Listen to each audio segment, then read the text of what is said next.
Dinamo starter ini apabila sudah panas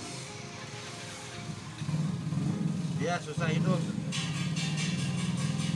tapi kalau dingin dia agak enak, tapi kadang susah juga. Ternyata penyebabnya adalah arang staternya.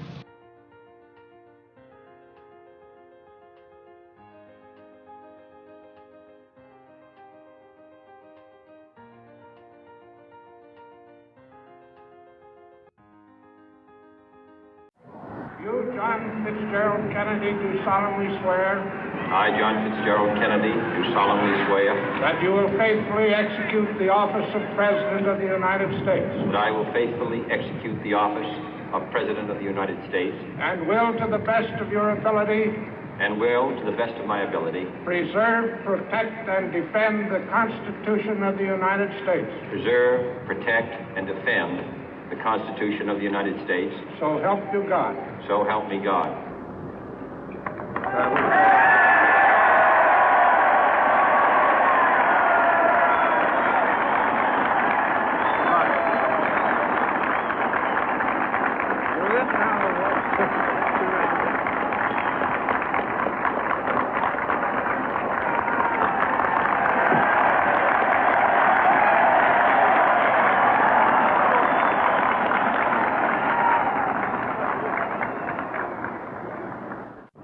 Vice President Johnson, Mr. Speaker, Mr. Chief Justice, President Eisenhower, Vice President Nixon, President Truman, Reverend clergy, fellow citizens.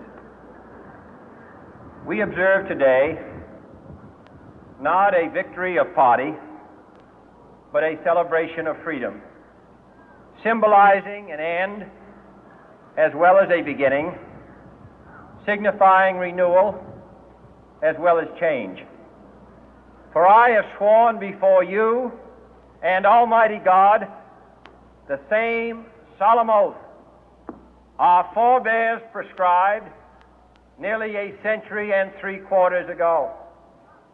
The world is very different now, for man holds in his mortal hands the power to abolish all forms of human poverty and all forms of human life. And yet the same revolutionary beliefs for which our forebears fought are still at issue around the globe. The belief that the rights of man come not from the generosity of the state, but from the hand of God. We dare not forget today that we are the heirs of that first revolution.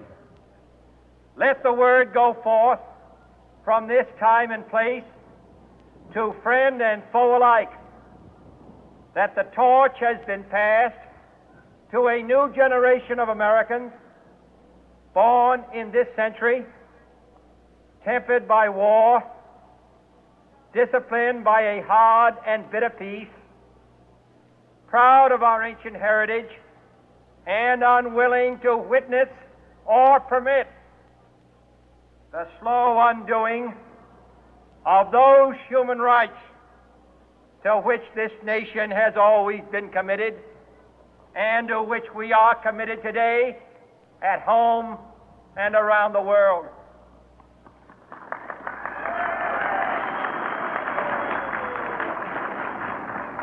Let every nation know, whether it wishes us well or ill, that we shall pay any price, bear any burden, meet any hardship, support any friend, oppose any foe to assure the survival and the success of liberty.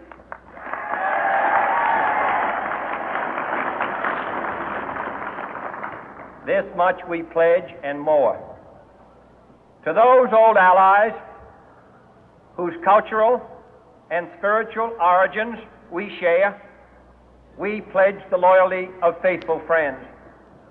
United, there is little we cannot do in a host of cooperative ventures. Divided, there is little we can do, for we dare not meet a powerful challenge at odds and split asunder. To those new states whom we welcome to the ranks of the free, we pledge our word that one form of colonial control shall not have passed away, merely to be replaced by a far more iron tyranny.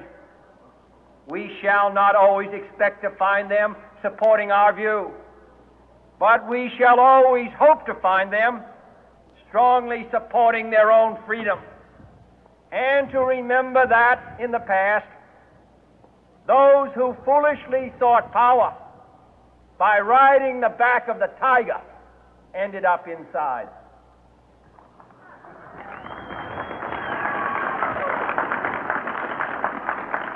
To those people in the huts and villages of half the globe struggling to break the bonds of mass misery, we pledge our best efforts to help them help themselves for whatever period is required, not because the communists may be doing it, not because we seek their votes, but because it is right. If a free society cannot help the many who are poor, it cannot save the few who are rich.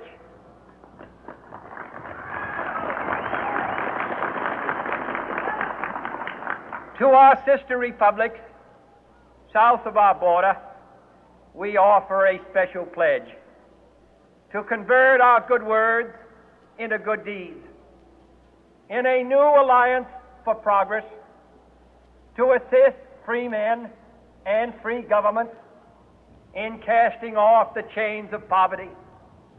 But this peaceful revolution of hope cannot become the prey of hostile powers. Let all our neighbors know that we shall join with them to oppose aggression or subversion anywhere in the Americas. And let every other power know that this hemisphere intends to remain the master of its own house.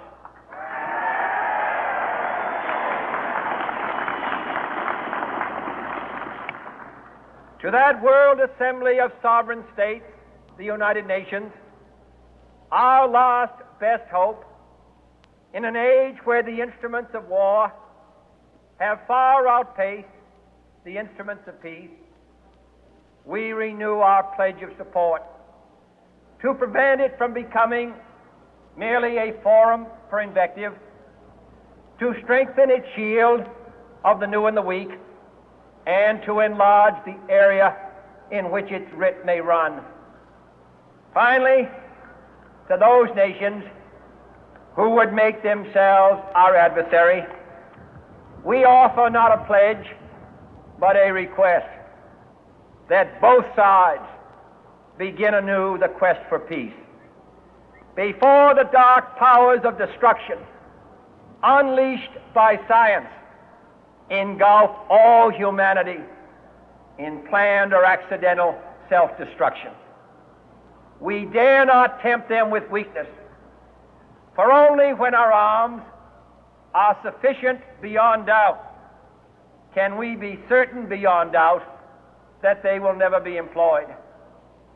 But neither can two great and powerful groups of nations take comfort from our present course, both sides overburdened by the cost of modern weapons, both rightly alarmed by the steady spread of the deadly atom, yet both racing to alter that uncertain balance of terror that stays the hand of mankind's final war. So let us begin anew, remembering on both sides that civility is not a sign of weakness, and sincerity is always subject to proof. Let us never negotiate out of fear, but let us never fear to negotiate.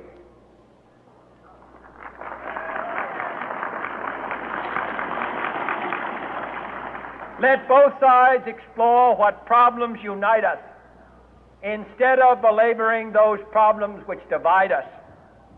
Let both sides, for the first time, formulate serious and precise proposals